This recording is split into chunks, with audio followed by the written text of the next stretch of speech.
দাজ্জালকে কেন লোহার শিকল দিয়ে বেঁধে রাখা হয়েছে? সহিহ হাদিস থেকে পাওয়া যায়, আজ থেকে 1450 বছর পূর্বে তামিম আদ-দারি নামক একজন খ্রিস্টান ব্যক্তি তার সঙ্গীদেরকে নিয়ে জাহাজে সমুদ্রে যাত্রা করেন। হঠাৎ সমুদ্রের মধ্যে ভয়ঙ্কর ঝড়ের কবলে পড়ে তারা পথ হারিয়ে ফেলে এবং তারা অজানা রহস্যময় একটি দ্বীপে পৌঁছে যায়। তামিম আদ-দারি ও তার সঙ্গীরা দ্বীপে নামার পর দেখতে পান একটি পশুর মতো অদ্ভুত চেহারার এক প্রাণী, যার গোটা শরীরে কালো পশম দিয়ে ভরপুর। প্রাণীটি বলে, আমি হলাম এখান করা গোয়েন্দা। প্রাণীটি তামিম আদ-দারি ও তার সঙ্গীদেরকে বলল, তোমরা ওদিকে ওই গুহার মতো স্থানটিতে যাও, সেখানে একজন ব্যক্তি তোমাদের জন্য অপেক্ষা করছে। তামিম আদ-দারি ও তার সঙ্গীরা সেখানে গিয়ে দেখলেন একটি বিশাল দেহের ব্যক্তি, যার হাত পা লোহার শিকল দিয়ে বেঁধে রাখা হয়েছে। তামিম আদ-দারি ও তার সঙ্গীরা সে ব্যক্তিকে দেখে ভয় পেয়ে গেলেন। তখন সেই বিশাল দেহের ব্যক্তিটি তাদের কাছে কিছু প্রশ্নের উত্তর জানতে চাইলেন। সে ব্যক্তিটি বলল, তিবিরের স্থান অর্থাৎ ফিলিস্তিনের একটি জায়গাতে খেজুরের গাছগুলোতে এখনো খেজুর ধরে কিনা, তাবারিয়া হ্রদে এখনো পানি আছে কিনা, জুঘুর অঞ্চলের কূপ থেকে এখনো পানি বের হয় কিনা, এবং সর্বশেষ প্রশ্ন করল, আমাকে নবী মুহাম্মদ সম্পর্কে বলো, তিনি কি তোমাদের মধ্যে এসেছেন? তিনি কি মক্কা থেকে মদিনায় হিজরত করেছেন? তখন তামিম আদ-দারি তার সকল প্রশ্নের উত্তর দিলেন। এরপর সেই বিশাল দেহের ব্যক্তিটি বলল, তোমাদের উচিত নবী মুহাম্মদকে মেনে নেওয়া, এতেই তোমাদের কল্যাণ রয়েছে।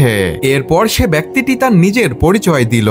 সে বলল, আমি হলাম দাজ্জাল। আমি এখান থেকে বের হবার অনুমতি পেলেই পুরো পৃথিবী 40 দিনে ভ্রমণ করব, তবে আমি মক্কা ও মদিনায় প্রবেশ করতে পারবো না। আর এই সম্পূর্ণ ঘটনাটি তামিম আদ-দারি নবী সাল্লাল্লাহু আলাইহি ওয়াসাল্লামকে এসে বলেন এবং তিনি খ্রিস্টান ধর্ম থেকে ইসলাম ধর্ম গ্রহণ করেন। অর্থাৎ এই হাদিস থেকে বোঝা যায় দাজ্জাল পৃথিবীতেই আছে এবং দাজ্জালকে একটি দ্বীপের মধ্যে বেঁধে রাখা হয়েছে।